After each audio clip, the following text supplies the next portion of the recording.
एक हलचल भरे शहर की एक छोटी भूली हुई गली में, जहां घर ऐसे सटे हुए थे जैसे कोई राज बांट रहे हों, रामचरण रहता था। उसकी दुनिया छोटी थी, उन धूल भरी सड़कों तक सीमित थी जिन्हें वह जानता था, और उस हाथ गाड़ी के वजन तक जिसे वह हर दिन खींचता था।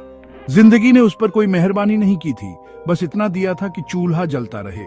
लेकिन उसने उसे दो अनमोल रत्न दिए थे, उसका बेटा रोहन और उसकी बेटी प्रिया। उनके लिए उसने एक सपना पाला था, एक शांत शक्तिशाली सपना जिसे उसने अपने दिल के सबसे गहरे कोनों में संजोया था।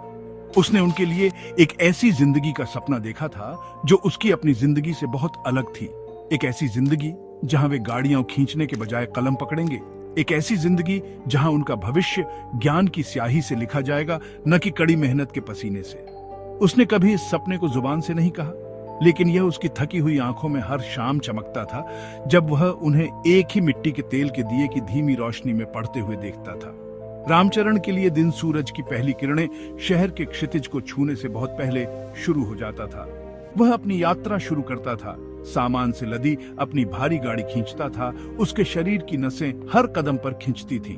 दोपहर की झुलसा देने वाली धूप और सर्दियों की रातों की कड़ाके की ठंड उसके लगातार साथी थे। वह अक्सर अपना खाना छोड़ देता था, हर कीमती रुपया बचाता था। अपनी पत्नी से कहता था कि उसे भूख नहीं है, लेकिन भूख थी, अपने बच्चों को सफल होते देखने की भूख। एक ऐसी भूख जो उसके पेट की गुड़गुड़ाहट से कहीं ज्यादा मजबूत थी। उसका कमाया हुआ हर सिक्का सिर्फ धातु नहीं था, यह उसके बच्चों के भविष्य की नींव के लिए एक ईंट थी। एक वादा जो उसने खुद से किया था कि उनकी दुनिया उसकी दुनिया से बड़ी और उज्जवल होगी।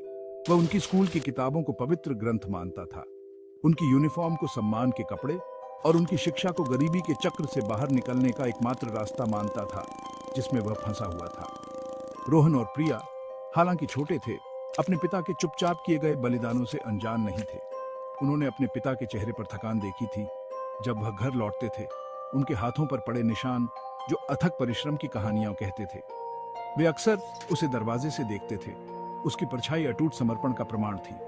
यह अनकही समझ उनके अपने दृढ़ संकल्प को बढ़ावा देती थी। वे जानते थे कि उनके पिता का सपना सिर्फ उनका अपना नहीं था, यह उनके परिवार के ताने बाने में बुनी हुई एक सामूहिक आकांक्षा थी। उन्होंने उस जबरदस्त लगन से पढ़ाई की जो प्यार और अपने पिता के अथक प्रयासों का सम्मान करने की गहरी इच्छा से पैदा हुई थी। उनका छोटा कमरा पुरानी किताबों और मिट्टी के तेल की गंध से भरा हुआ आशा का एक पवित्र स्थान बन गया था। एक ऐसी जगह जहां सपने बड़े परिश्रम से बनाए जा रहे थे, एक एक पन्ना करके, एक एक पाठ करके। उनकी पढ़ाई